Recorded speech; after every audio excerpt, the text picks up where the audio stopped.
empowering your life. Welcome to the Sphere. This episode is sponsored by Dr. Taraya M. Richmond, PLLC. When it comes to your family's health and women's services, and you're looking for excellence in healthcare, look no further than your family medicine physician, Dr. Taraya M. Richmond, PLLC. Call Dr. Richmond today at 713-453-6962 to schedule your next appointment. Looking to advertise? Join the Sphere's vast demographic reach of thousands of people all over the world. Send an email today to advertise@thesphere.tv or call us at area code 832-772-7789. KOG and Company. Are your unique gifts and talents changing the world? Do you desire to belong to a community of unity? Visit KOGpassion.com to learn more about the Unleash Your Dopeness movement.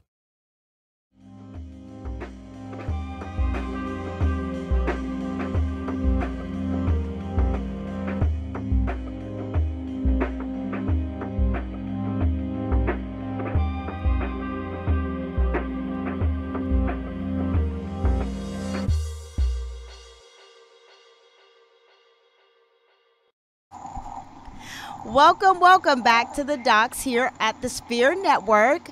I am Dr. Ashandra Batiste, and I am here to help you guys, or we are here to help you guys, empower, inform, and, educate you on health and wellness topics. That's right. Yes, so I am back with Dr. Uzo. Last time I was here, you were here. It was us last time, too. Something's cooking here. We're excited to be back. We got a really fun show planned for you today. I am Dr. Uzo, anesthesiologist and pain management physician. You can follow me on social media if you are so inclined at UZO_MD. And then I'm going to kick it back to Dr. Batiste to kind of lead us into what we're going to be talking about today, and then we'll kind of get right to it. So. Well, let me just tell you guys where you can find me. Duh. Yes, you left that out. I did leave that out. You can find me at my dental practice, which is located here in Houston, Texas. Elite Dental Wellness, which is located at the corner of Fondren and Westheimer here in Houston, Texas. I am a general dentist, so I do a little bit of everything. You can find me on Instagram at hotdoc.com, and I recently changed my other Instagram tag to just Dr. Ashandra Batiste. Got you. So, because I feel like a little bit no. more just looking for me and not just my dental practice. Gotcha. So I think that it'll be fair for when I get associates in for it to be like them to have their own. Gotcha. And we all work under the umbrella of Elite Dental Wellness. You got it? Nice. You got it? Yeah. So just a little. And of course everywhere else is Chandra Batiste. So I am very, very, very, very happy today because I think that we're going to be talking about something that we're going to demystify some myths and some misunderstandings about personality disorders. Yep. I do not feel like I'm educated at all in personality disorders because I feel like it's not something that we talk about as a society, and I think we throw around some of these words like schizophrenic and crazy and obsessive compulsive really easily without knowing what they mean. Yeah, I completely agree. So we have a specialist here. Well, she's not here, but she has blessed us to Skype in today at the last minute, and I really, really want to say I appreciate anybody who does this type of stuff for us. Definitely. Dr. Nicole Washington, she is via Skype. There she is. Say hi, Dr. Washington. Hi. She is a board-certified psychiatrist. She is a specialist here in Houston who actually is specializing in high-profile clients. She's actually licensed in Oklahoma and Texas. Welcome to the Docs. Thank you. So tell me, why did you get into this field? What makes you say you want to be? What made you say you want to be a psychiatrist? When I started my third year of medical school, there were two things I knew I didn't want to do. Psych was one, and surgery was the other one. And look at how things worked out. What? Yep. And I was certain that psychiatry was not for me. It didn't make sense to me. I couldn't figure it out. And my psych rotation, I fell in love with severely mentally ill patients. That's amazing. Oh, that's really cool. People with bipolar disorder, schizophrenia, people who can't stay out of the hospital. Those are my people. Yeah. I think that's one of the cool things about medical school is you kind of have the opportunity to obviously rotate through so many different fields and specialties and things that, like you maybe think were off of your list or things that you were not considering. You are surprised by the experience that you have by interacting with the patients or residents or what have you. So I think that's awesome that you were able to kind of demystify something yourself that you thought you weren't going to like and now find yourself doing it long term. So I mean, I've always been infatuated with it, actually, the psychiatric element. I actually was a psych major when I first got to UT. Nice. And realized that it was just so complicated. Right. It's such a complicated field, and so much I feel like was kind of untapped. Right. And even 20 years ago, as 20 years worth of research, I could only imagine how far this field has come in 20 years. Dr. Washington. Right. Things have come very far. And that was really what drove me to psychiatry, was because I felt like, it was kind of the final frontier of medicine. It was that last area where we still really don't have a lot of understanding of how a person can grow up and have all the expectations from their parents and the world and all the education and everything going well. And then they get to their late teens, early 20s, and all of a sudden they have a manic episode and they're diagnosed with bipolar disorder or schizophrenia. And it seems to kind of come out of the blue.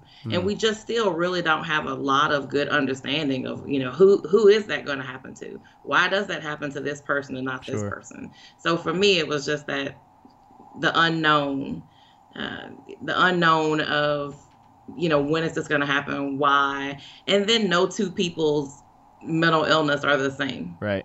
Yeah. And see, stuff like that, I that's one of the reasons why I do and can appreciate dentistry, is because teeth are generally the same. Yeah. The patients aren't the same. Yeah. But teeth in general are the same. They're going to respond within a variance of only about, 8. Right. It's not like I'm going to have 8 patients that bipolarism is different in 8 patients. That would make me feel like I'm losing it. Yeah. And I think the other thing, just sort of thinking about this topic today, I think one thing that I really think that a person's underlying psyche, whether they have a history of psychiatric illness or family history, it really is a component of every other specialty, I think. Especially, it's very important for me what I do doing pain management, because delving into, a person's, perception of their pain or the issues they've had leading up to that is a big thing that as a pain physician, again, like we said earlier, I'm not a psychiatrist or a psychologist, so I'm not trained or an expert in dealing with and really delving into some of those issues. So I think it's a really, really important field and something we need to continue to talk more about. Well, and I think lately, as we all know, mental health and awareness has shot through the roof. Definitely. We all know, as far as what's going on in society, what's going on with, some of these mass shootings, teens having higher suicide rates, post-traumatic stress being actually a topic of conversation these days. Right. I think that it's very important that we have people like Dr. Washington around to facilitate and help and treat, and maybe in some cases, like you were saying, Dr. Washington, figure out what could be the cause for some of these patients. What is the match that lights these fires? And if we can predict it, then predict it and maybe treat it pre-treat versus post-treat. Right. However, everyone's talking about Kanye right now. Yep. I mean, well, Kanye's been on everyone's lips for a while, since he's been in the sunken place. Yeah. Since he's become Kanye Kardashian. Yes. He doesn't exist to me anymore. No, he's a Kardashian. He's a Kardashian. For sure. Have you given up on Kanye? Oh yeah. Oh yeah. I think a lot of people have. And Dr. Washington, have you given up on Kanye? A long time ago. She saw it coming. She didn't waste time. I take that back. I haven't given up on him.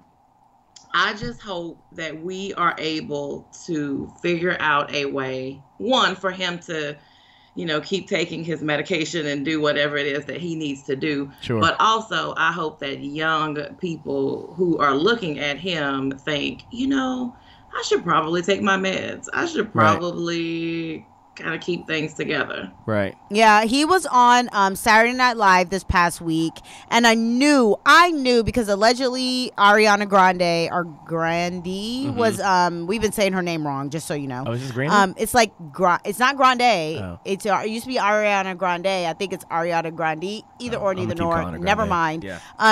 She pulled out, he got in, and I was like, oh, this is going to be a hot mess. Yeah. I knew he was going to do something. Right. Well, first off, of course, he wore his redesigned, and I say that in quotes for the people who are just listening, redesigned Make America Great hat. Yeah. Because he's redesigned it. Got you. Right? So he said it's no longer Trump's hat. It's his hat because he has redesigned it. And then he went on a rant that got cut off by ABC, NBC or whatever, but it's of course had millions of views everywhere. Yeah, it's already so we're gonna play it for those who haven't heard it.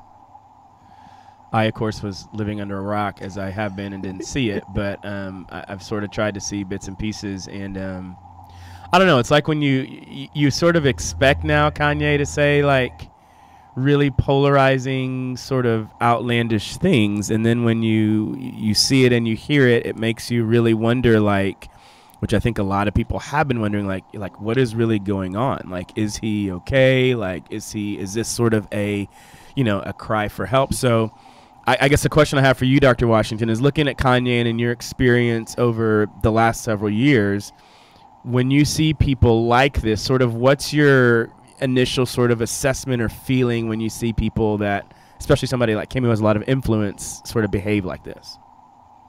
So I first we always want to think about, is there a substance involved? Sure. Is this something medical gone wrong? And I think for Kanye, I don't know that anybody has thought a medical problem. He's a young, seemingly on the outside healthy man. So I think most people have kind of ruled that out. Right. But one of the things that I have seen in even forums that I'm in with other psychiatrists, he comes up. Yeah. And there's a debate of, is this a personality disorder or is this bipolar disorder or what do we think is going on with him? And I think it's even difficult. Of course, we don't have access to his full medical record, and we don't have the ability to ask him the questions we would ask to try to differentiate those things. But it's always possible that a person could have both, right? Like a person could have a personality disorder and then also have another illness on top of that. Yeah. And so we would just kind of try to get more information to figure out, where do we think he is? Is he someone with both? Is it less, is it bipolar? Is it personality? Which one is it? Right. Well, we're going to continue to, delve into that topic, not just with Kanye, but just kind of globally and generally as well. We, of course, always have to shout out our sponsors. This first sponsor is, we're sponsored by True Digital. You're online right now, and so are your customers. The question is, how do you actively reach them? Marketing has to be a consistent journey, and we're here to walk with you every step of the way. True Digital Media Consulting can help with website development, online ads, your business reputation, and organic growth on search engines. Give us a call today to discuss a customized strategy for your business at 832-934-4436 or send us an email at info@truedigitalmediaconsulting.com. Mention the Sphere to receive a free 30-minute strategy consultation. Thank you, True Digital. See, so thank you so much, True Digital. I actually find it very interesting that you just said that you can have both. You can have a personality disorder along with a mental illness. Am I speaking correctly, Dr. Washington? I'm sorry, what was that last part? That someone can have both. They can have a personality disorder along with a diagnosis of a mental health disease. Yes, because personality disorders are really pervasive, and they are something that people tend to carry with them throughout. They're across all areas, social, professional. It just speaks to their interaction or difficulty thereof interacting with other people in the world and how they fit into the world. Whereas most of the mental illnesses, take bipolar disorder for example, are episodic. People who have bipolar disorder can go for months or years without having a depressive episode or a manic episode and be perfectly stable. Sure. Whereas people with personality disorders, you typically don't see them go for extended periods of time with no symptoms at all. Okay, so pretty much, for instance, a someone who has a personality disorder, these people, it consumes them on a daily basis. It maybe consumes, but it affects them every day. Versus a mental health disease or diagnosis. This could have episodics where on Sunday they are great, but Monday morning they wake up and they're going through an actual episode. Yeah, I mean, people with personality disorders, it is more of a daily phenomenon. It's more of a daily phenomenon. It's more of a daily issue that they deal with, and the others are more episodic. So extended periods of time can happen in between symptoms. Yeah. So just for something that I found, and we're gonna dive really deep into this, but just before we log off, so that I can give everyone a teaser that's watching on Facebook Live, and we appreciate everyone. That there's about 10, and please correct me, about 10 actual personality disorders. They fall into 3 categories. One is suspicious. That's paranoid, schizoid, schizotypical, and antisocial. Those are all disorders. The second category is emotional/impulsive, which is borderline, histrionic, and narcissistic. And the last one is anxious. That's avoidant, dependent, and obsessive compulsive. So I feel oh great. I found research that is accurate, so I feel good about Google. The clusters? Is that how they're cluster A, B, and C? Cluster A, B, and C. Yeah, there we go. Look at that. Yeah, there we go. Medical school kicking in. From medical school. That's right. It's creeping in there. That's right. So once we log off of Facebook Live, we're going to continue to talk about this, and we're going to clarify some things, because I personally think things like borderline fall into where people think that you may be, bipolar. And it's not that. Right. You actually have a personality disorder, or as Dr. Washington said, you can have both. Right. So you're going to have to tune in and subscribe if you want to hear the rest of the discussion, which is going to be great. So thank you for those who have been tuning in on Facebook Live. We ask that you subscribe to our show on all the major platforms, including iTunes, SoundCloud, Google Play, and Stitcher. Review our show on iTunes with constructive feedback. We're always trying to get better and figure out ways we can best serve you. Share this post on Facebook Live and the entire show with your family and friends. And then if you are so inclined, please donate to the mission to bring enriched and inspiring content each and every week. You can donate at www.thesphere.tv/donate. So check us out with the rest of the podcast, and thanks for tuning in on Facebook Live. Thanks so much. Share. Sharing is caring. Yes. Quick question for you, Dr. Washington. In terms of having the personality disorders grouped into different clusters, are there certain personality disorders that are more likely to coincide with a depressive disorder or a bipolar or a manic, or is it sort of not necessarily there's a correlation? Surprisingly, a lot of the personality disorders are comorbid with other disorders. And I think that just speaks to the fact that you can have both. Sure. I think where sometimes we need to remember that some of them get confused for other things. Sure. And that's where we really want to try to figure out differences. So you were talking about borderline a little while ago. People with borderline personality disorder often get mistaken as having bipolar disorder. And that to me is where... Is that where you come in? Is that where a psychiatrist helps the diagnosis? Because how is one like of course, I am completely in the dark on this. Am I supposed to be like, oh, you're borderline? Yeah. And if you could just break down the differences for people who are listening. Yeah, that's absolutely where a psychiatrist comes in, and we can tease out and try to ask questions. But really, it also comes from longevity with someone. It is very difficult to make that diagnosis first time you meet somebody. Sometimes you have to see them for a while to figure out what it is that's going on with them, and patients get really upset. They want you to tell them first visit, okay, what do I have? What's my diagnosis? Right. And sometimes you do people more harm giving them a premature diagnosis than taking the time to get to know them, talk to some people who know them well, because oftentimes people with bipolar disorder, they're not very good judges of how they are when they're in a manic episode. They're not aware of that for the most part. Right.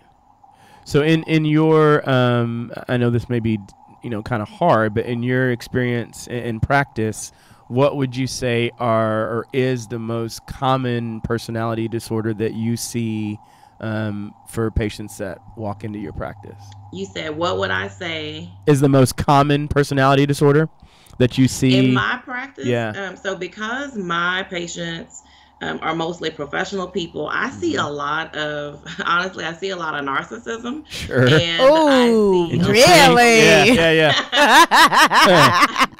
I see a lot of narcissism, and I see a lot of obsessive compulsive personality disorder traits in people. So can you please give the definition of a narcissist and kind of what some examples of that type of behavior? Because I also believe that the word narcissist has been thrown around often these days as well because of our current acting president. Sure. People say that he's a narcissist, and they say it all the time. However, I do not believe that people understand what they're saying. Sure. Yeah. Right. So when we as psychiatrists think about, a person with narcissistic personality disorder or a narcissist, we are thinking of someone who is grandiose. They have a strong need for admiration, and they overall lack empathy for other people. Well, there we go. Sort of fits. These people, they have a really high sense of themselves. And they want to associate themselves with people, places, and things that also have a higher status. Yeah. They will exaggerate a little bit. What I will see sometimes in the clinical setting is these are patients who you are the best thing since sliced bread every time they see you. Right. And they're pumping you up so high because you have to be great because they're coming to you, right? Sure. So they will come to somebody who isn't great. Right. So they will just overly shower you with praise, and they may ask for little small favors. I know you don't normally do refills, but can you do mine? Or I know you're not normally in at this time, but can you see me? Because they feel entitled sometimes, right, to get that special treatment. And they do overall lack empathy, but they can be very successful because they will take advantage of other people to kind of get what they need done. Sure. So they can be very successful people. So I was going to ask that. Do narcissists tend to have, can they be more successful because they have no empathy? Like, to step on someone and not care, you have to lack empathy to do that. And a narcissist will do that to kind of climb to the top, which is why, President Trump, they say he's a narcissist because he inflates, he only hangs around with certain type of people. He lies all the time. Lies. Yeah. It's not even that he tells any truth. He lies, and he's been known to step on people to get to where he is. So narcissists seem to be a popular but successful group of people. Yeah. Yeah, they can be, people with that disorder can be very successful, but can also be very fragile. And I think that's also something that people don't realize is people who are narcissistic, even though on the outside they appear to be very together and very arrogant and they really do need that admiration because they are very, very fragile. Their ego is very fragile. Wow. And that's sort of like, I was going to ask you, so when I think of a narcissist, and some of this just may be my ignorance and not really using the correct definition, but when I think of a narcissist, I don't think of someone who would go out and seek help in terms of I need somebody to help me with X, Y, and Z. So when you have patients that come to your office that you identify as a narcissist, what are they typically needing from you in terms of treatment or affirmation or anything along those lines? So they may be coming at the urging of someone else. Okay, they may be having some difficulty in coming at someone else's urging, but they may be coming with anxiety disorders or depressive disorders, but they often have a very difficult time taking much responsibility for anything, that is going on. Sure. Often talking down about people around them, and that's why they're so depressed, because they can't find people on their level. They can't find people that they can connect with, because remember, they're up here, and everybody else, most people that they interact with are just a little bit below. Or down there. Yeah. At least in their mind. Sure. So they struggle with some depression and anxiety. Some have substance use disorders. And some of them come at the urging of other people who say, hey, you have to do something. Right. This combined bag effect with this is just so stressful to me. Like the idea that, you just said that somebody who's obsessive compulsive can also be dealing with anxiety and other things. You said that another common one that you see in your practice is obsessive compulsive. Can you explain that element? Why is it in your specific practice? Is it once again the high profile, successful, hard worker, have always been pushing themselves to be so good? Is that what, because I find myself to have some of these things that you shot me an email today, and you said that obsessive compulsive doctors can get caught on their charts because they're trying to be perfect. Yeah. And my chart to-do list is like, I swear to God, it's up here. I'm like, wait a minute. No, they didn't say that. Hold on. Let me, right. That's start all the way over. over. That's what I'm doing. And I'm like, copy, oh, no. Hold on. No, let me just delete it all. Yeah. So is this another reason why you see the types of this specific type of disorder in your practice? Well, one thing I think to remember is both of those disorders are pretty high as far as prevalence of personality disorders go. Anywhere up to 6.2% of people are thought to have narcissistic personality disorder, and anywhere up to almost 8% of people are thought to have obsessive compulsive personality disorder. So they're pretty high prevalence-wise. So, people with OCPD, as we refer to it, which is very different than OCD. So OCPD, what's the difference? So obsessive compulsive disorder, this is the obsessions and compulsions. This is the person who is obsessed with germs, and they wash their hands in a ritualistic way, and it takes them 10 minutes every time, and they go through 2 bars of soap, and they, that's that person. Right. That's the person who has to flip the light switch 3 times every time they walk through the threshold, or they think that maybe their kids are going to die in a bus accident on the way home. So they, these are the obsessions and compulsions. They take up a lot of your time, very distressing.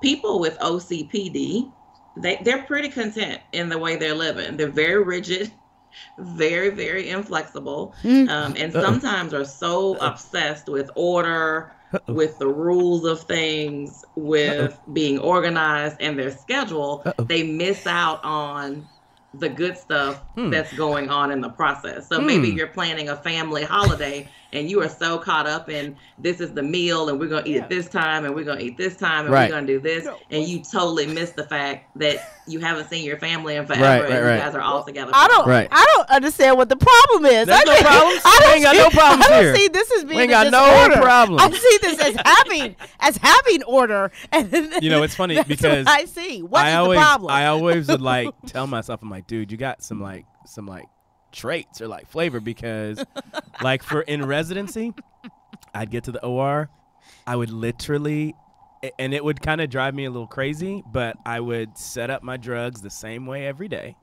put the syringes right by them, and draw them up in the same order every day. I would set my room up the same way every day. Yeah. And if I came back and somebody had moved something, I was like, yo, this is not right. Way. Who was I here? can't work this way. No. It's okay. So just a little sidebar, Dr. Washington. I come from my daughter is from my first husband. Okay. My daughter is turning 13. She has now decided that instead of doing a 20-10 split where she's with me about 20 nights of the month and with him 10, she's now doing about 16-14. So it's gone to about 50-50. Right. So I'm in my feelings. Yeah. And that's okay. Yeah. But I also, because I need to have conversation, I asked her straight up what was going on, and she was like, no, it's okay, blah, blah, blah, blah, blah, Mom. It's just because I want to spend more time with Dad. And I was like, no, it's because in my house, there is I do not mess around. I'm like, y'all are going to bed. You got to do your, I am and he's like, whatever, live by the seat of your pants. And so I feel like maybe some of my order is. She's like, I need to slide on over out of here a little bit more. Come see you, Dr. Washington. Oh my goodness, that's funny. Look, there's nothing wrong with order. But clearly, I'm schedules. I'm the one that's at, like you said, holiday events that I'm like, we said we were eating at 2. It's 2:28. Why are the kids still playing outside? Right. Nobody's hungry? Yeah. Nobody's hungry? Yeah. Has we put the food out like, yet? The food is out. Yeah. Like, it's out. Why are they still outside playing? Like, Yeah. that's, my dad's like, calm down. Just let it be. Yeah, Take a my deep veins breath. and my forehead are, like, sticking out. Take a deep breath. Okay, so maybe have a little touch of Hey, OCPD. we probably all got a little Okay, bit of it. I'll see if you take my insurance, Dr. Washington. Right. Right? All right, so this portion of the show is actually sponsored by us, The Sphere. Are you starting your business and looking for a place to advertise? Do you have a need to reach out to thousands of people across the world to build your brand or sell your product? If so, get your product placement and advertising needs handled right here at The Sphere. We offer a wide variety of content delivery platforms, including iTunes, Google Play, SoundCloud, YouTube, and Stitcher. Plus, we have a vast demographic reach within the United States, as well as modern countries across the globe.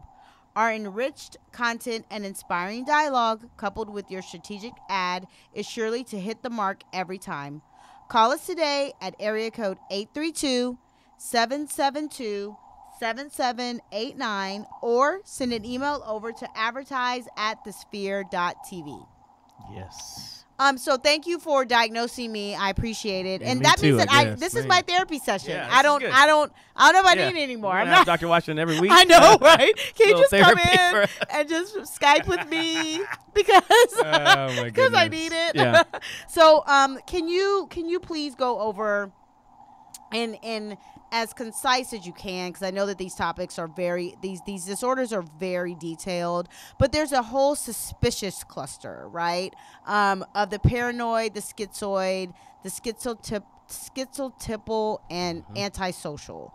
Can you help with that? Because I feel like this antisocial element plays a larger role today in our society. The reason why I'm saying this is because you don't have to be actually social to actually know what's going on these days. Right. You can sit behind your phone, you can sit behind Instagram, the computer, YouTube, and actually feel like you're being social. Right. But you're not really not connected at all. So I do believe antisocial is still a disorder, but are these people able to hide behind social media? Right. Did you get any of that? I was trying to hear very hard. Were you able to hear any of that? We were talking about hiding behind social media. Yes. So hiding behind social media, do you think that with this antisocial disorder, are antisocials able to hide behind social media? So people with antisocial personality disorder are typically very charming. Really? Yeah, because that's how they are able to do these things. I mean, I think most people think of, and I know people use the word psychopath and sociopath, and those aren't words that we typically use in psychiatry. We typically talk about people having antisocial personality disorder, and people think of them as murderers and that kind of stuff. Right. But, you have CEOs of companies who have antisocial personality disorder. Because typically they're very good with people and very charming, and that's how they're able to kind of get in there and be manipulative and manipulate situations. So I think using social media is kind of just another way to manipulate without getting dirty. Sure. Without getting found out. That is the most interesting thing you've said to me. Yeah, very interesting. Is that the antisocial is a charming person. Right. I think like that can be. Well, can be charming. So you mean to tell me like the sociopath is the charming person? Did you see the news about that doctor in California who was on a Bravo show, a dating show, and him and his girlfriend would drug and rape women? I saw that. I didn't see all the full. I saw the headline. And they're calling him some form of a personality disorder, like a sociopath. Right. I don't know if you saw that headline, Dr. Washington. I saw a little bit about it. I'm a news, like I inhale news, Mm-hmm. and so if y'all bring up something and I haven't heard of it, I'm like, that's that fake must be news. old. I didn't really hear that. That's fake news because I know all the news. Right, exactly. But they're saying that he was an incredibly charming guy. But like to drug and rape, like they think it's thousands of women. They've actually had like it's potentially thousands of women. So the fact that she's saying that Dr. Washington is saying is that he's actually an antisocial human being because he may fall into like the kind of sociopath, psychopath that we say. Right. They don't say it is mind blowing. Yeah, that's crazy. And right, because they don't care. Yeah. You know, in some ways, they probably feel like these women had deserved it in some way. They probably don't have a lot of remorse for the things that they do in general. They typically are lacking in empathy. So they have a very difficult time, if any ability at all, to think of life from somebody else's lens. And they just are pretty okay going through life being deceitful and not really caring about other people's safety and just not really caring about their actions at all. And to get away with, to think that guy on the surface, you think, oh my gosh, how did they not know? Right. But it's probably because he was probably pretty persuasive and charming. Yeah.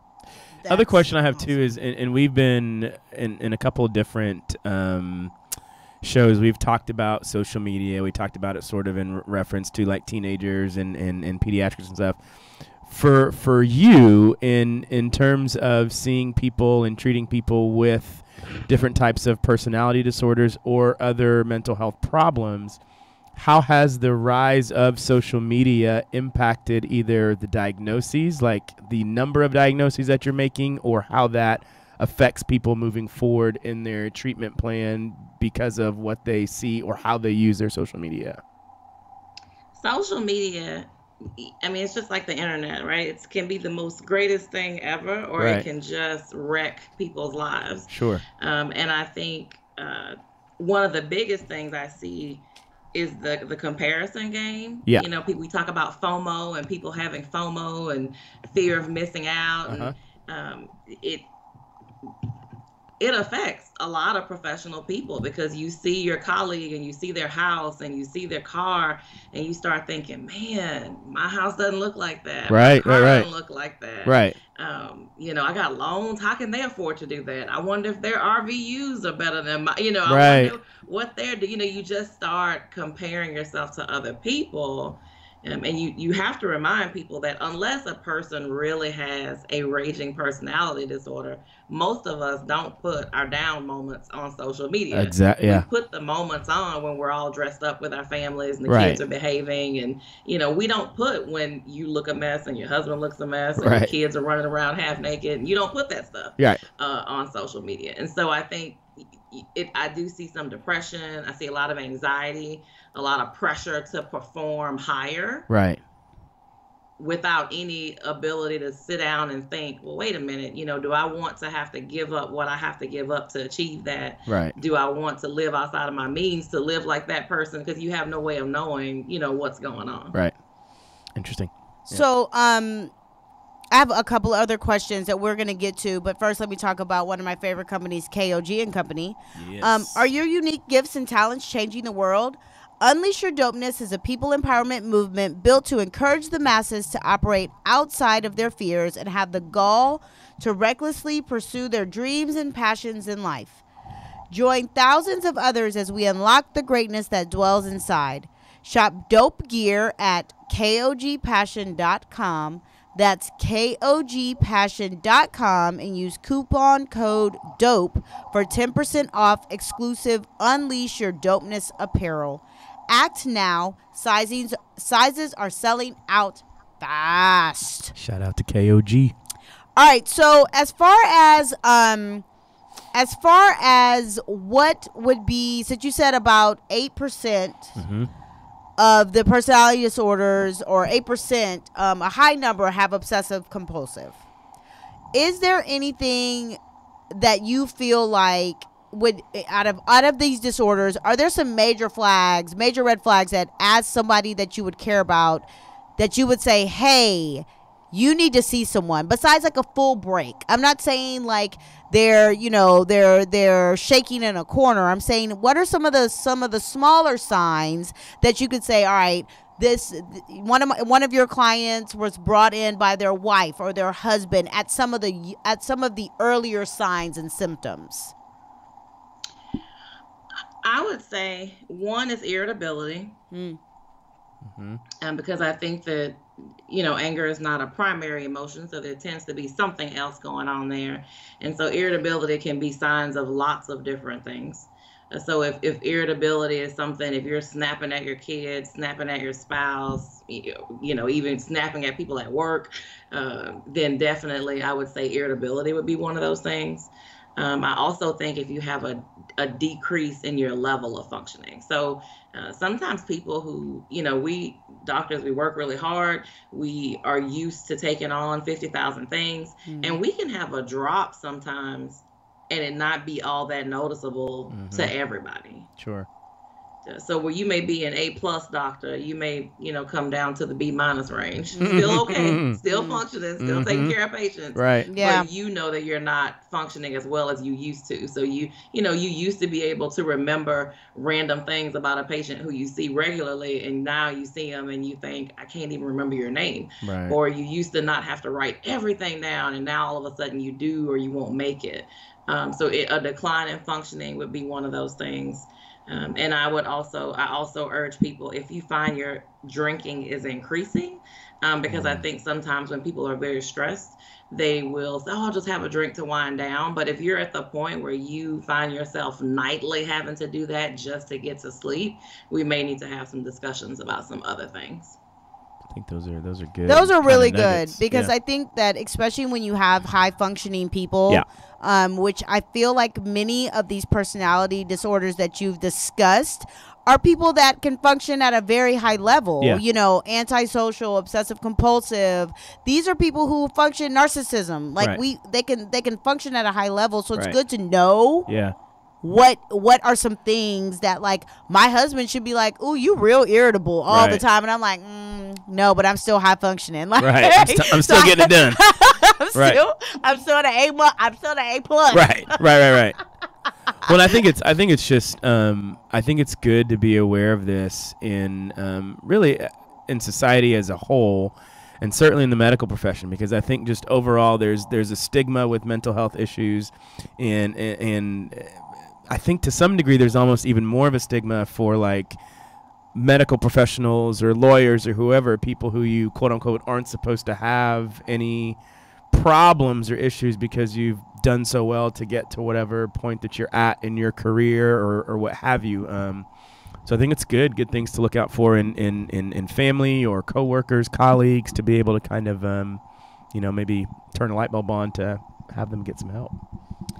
So Absolutely. I definitely want to thank you for your time again, Dr. Washington. You have been amazing, even with the technical difficulty of not being able to hear this loud and clear voice as well as I want you to. If you just once again just reintroduce yourself again. If you are accepting new patients, if you're not, just let the world know who you are again. All right, so I am Dr. Nicole. You can find me just about on every social media outlet at Dr. Nicole Psych. Nice. DrNicolepsych. Twitter, Instagram, Facebook, LinkedIn. I'm at all of those at that handle. The website is also Dr. Nicole Psych. You can find my best-selling book. Whoa! From introspection. You left that little tidbit out there. Best-selling book. That's awesome. From introspection to action. It is the high-level professional's 28-day guide to improving mental health. It's a very easy read. I know everybody's busy.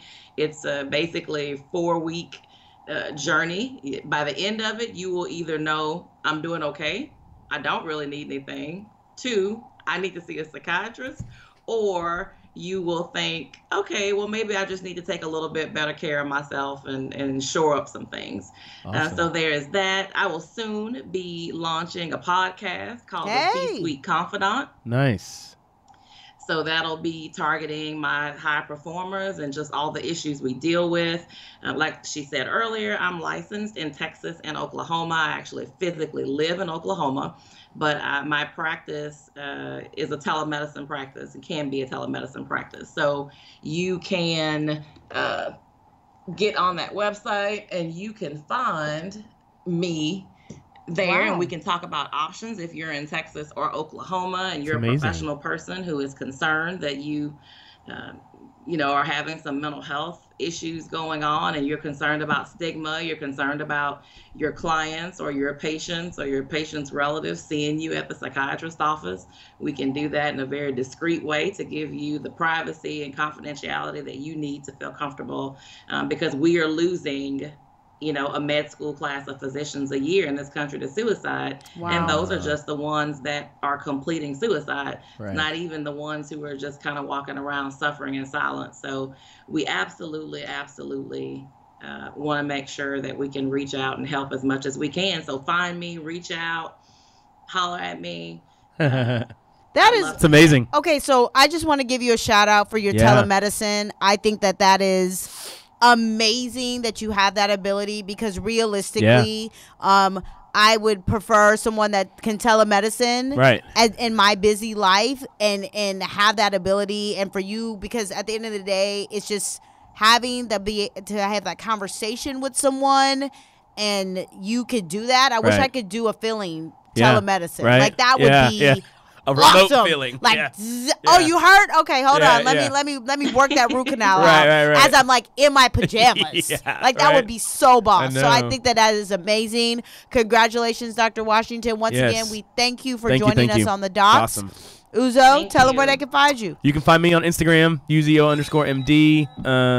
That's pretty much. I have a Facebook. I don't really get on it too much, but so hit me up on Instagram. This guy doesn't really get on any social media. We've already talked about this. Yeah, and I kind of live. I don't watch slowly. a lot of TV either. I'm trying to. He doesn't watch the news. Anyway. I'm working on him. Y'all just bear with me. Yeah, bear with me too. Bear with me. We're all working progress. We are. I'm trying to. We got a lot of work to do. Yeah. We'll talk about that off camera. We'll talk about that off camera. However, I am easily accessible. Yes, you are. On all social media. Instagram, I am at hotdoc.com. I'm also at Dr. Chandra Batiste. Nice. You can always find me at my office, which is Elite Dental Wellness, located here in Houston, Texas, at the corner of Fondren and Westheimer. If you need a fill-in, want shiny new teeth, boom. I'm here. I'm here for all of it. Got 'em. And of course, you can catch me here on the docs every week, every Monday. Next week. See you later. Thank you guys for Peace tuning in. out. See y'all later.